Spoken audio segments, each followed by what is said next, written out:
what's up guys? In this video, I'm going to show you how to win by keeping the enemy's conditions low rather than trying to play for kills or play for leads. If your team outscales the enemy, it's more about keeping the enemy's conditions low so that they can't make plays.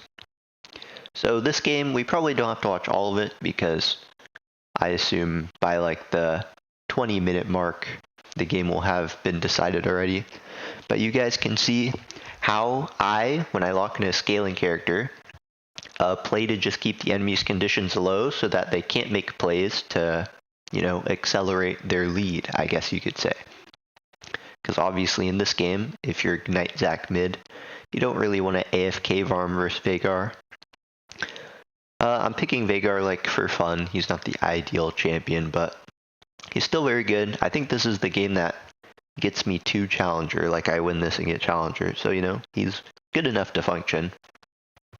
But yeah, I'll go through my thought process this whole game on how I'm thinking through the enemy's mind, mostly Zac's.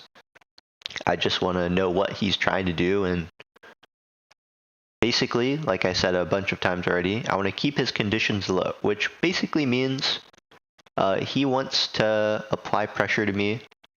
So I need to apply pressure of my own as soon as possible so that he has to respond to what I'm doing rather than just play his own game. And we'll kind of see as the lane goes on. The first few levels, I start out by autoing the minions. I always do this because I know if I play well and he plays well, probably neither of us will kill each other, so I'm focusing more on hitting minions than actually hitting him. But as you can see, I'm hitting him as much as I can right now. Like I just said, I'm never going to kill this guy, but I'm still hitting him, and the reason for this is because I need to keep him as low as possible. Like hitting these Qs and weaving in autos is insanely important, because even though he's never going to die, it makes it so that if he goes in on me, he has a chance of dying, basically.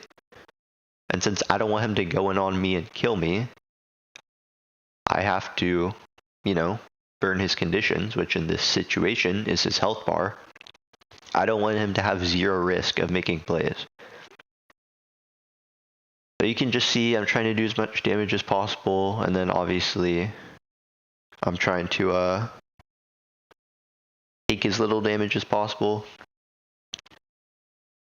You can also see one thing I do this game is I try to freeze the wave, hold the wave right in front of my tower a lot. A lot of this lane phase, the wave is right next to my tower, which in another way is kind of burning his conditions because he can't play aggressive on me as much if I'm next to my tower. And then also I'm keeping the possibilities for my Hecarim to gank more open. I'm just putting 2 points in Q and only using Q to conserve mana, right? I want to keep my conditions high, which is my mana. This is really a resource-centric game, I guess you could say. So I'm trying to not let this guy get anything for free, which kind of goes along with the conditions thing. Like, I don't want him getting things for free. Everything he does, every minion he kills, I want to try and get something out of it. Even if I don't get something out of it, I mess up. The idea is, I'm just trying to get something out of it, right?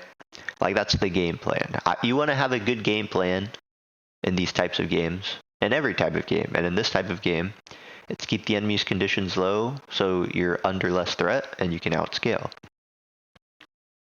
And then I have a Hecarim, right? And I have Veigar. I think it makes sense to assume Hecarim is pretty good at ganking Veigar, and Hecarim is a pretty snowbally character, so if I can keep the Zac low HP, it makes it much easier for Hecarim to gank whatever he does. Sorry if my voice is kind of withered out there.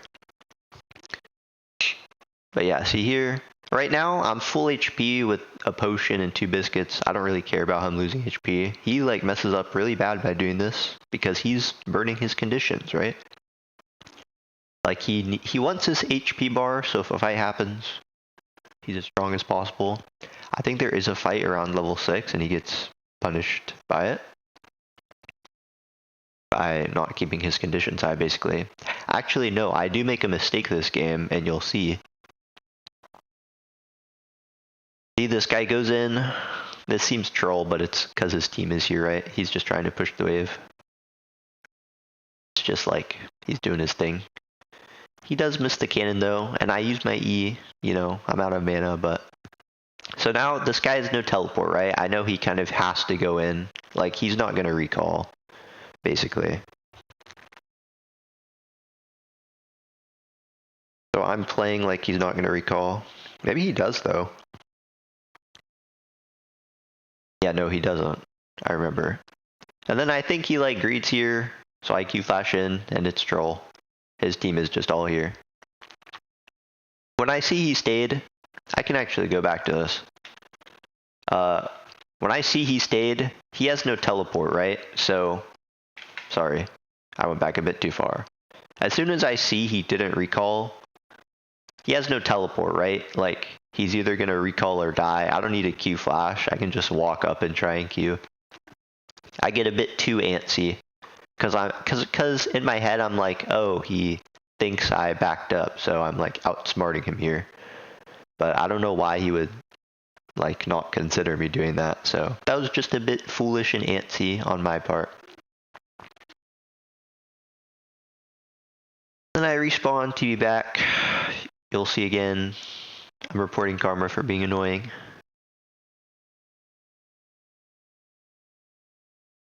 So same game plan, I just want to keep enemy conditions low. I also want to keep my conditions high, right? So if he jumps on me, I don't want to get jumped on and take too much damage, but you'll see, right, I have 3 biscuits, I'm chilling.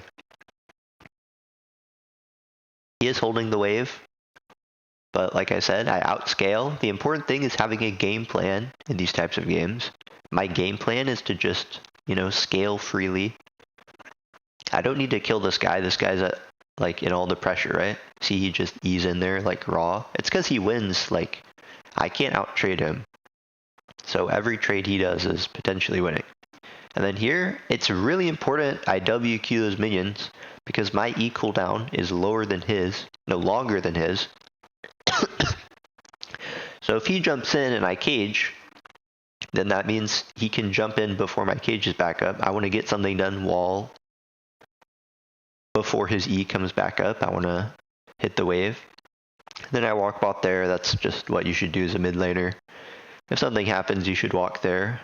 And then here, see, he wants to jump in on me, so I'm being really careful, right? I don't just walk up and key right away. I like jiggle back and forth a bit. And then here, I can't E him, right? The important part is outscaling. I just have to farm. If he goes in, I can use my spells. Right here, see, he can kind of go in, and I see Nami's on the way, so I'm just kind of gonna walk up once Nami gets here. I think I might die here. I completely misclicked E there, by the way.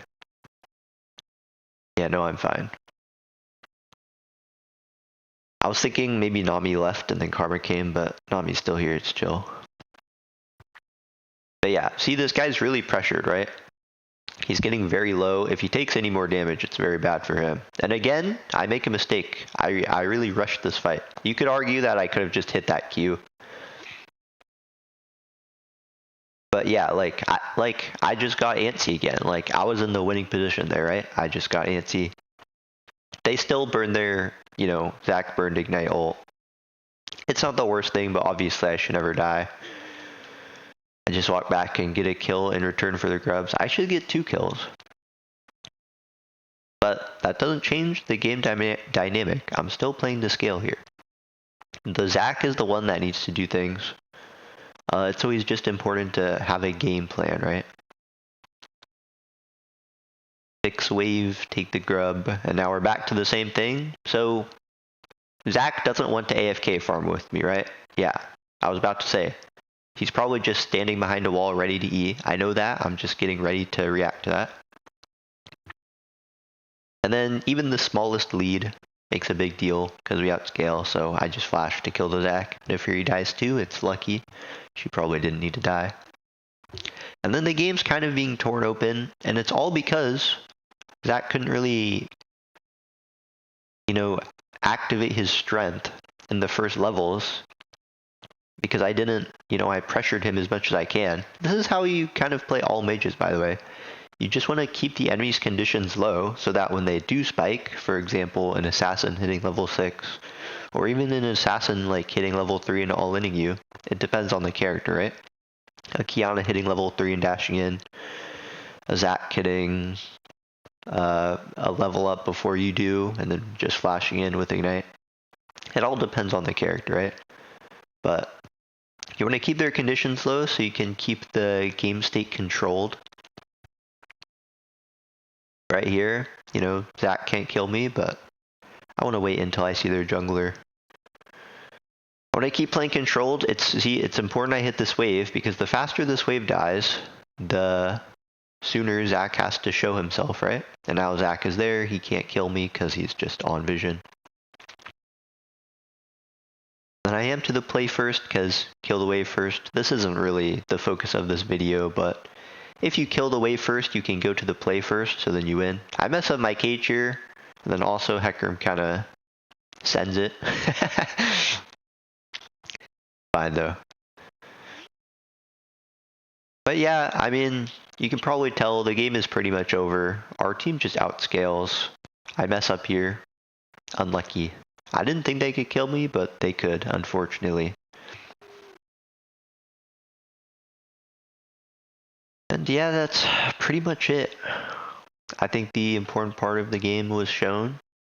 Keep the enemy conditions low, and I hope this helped.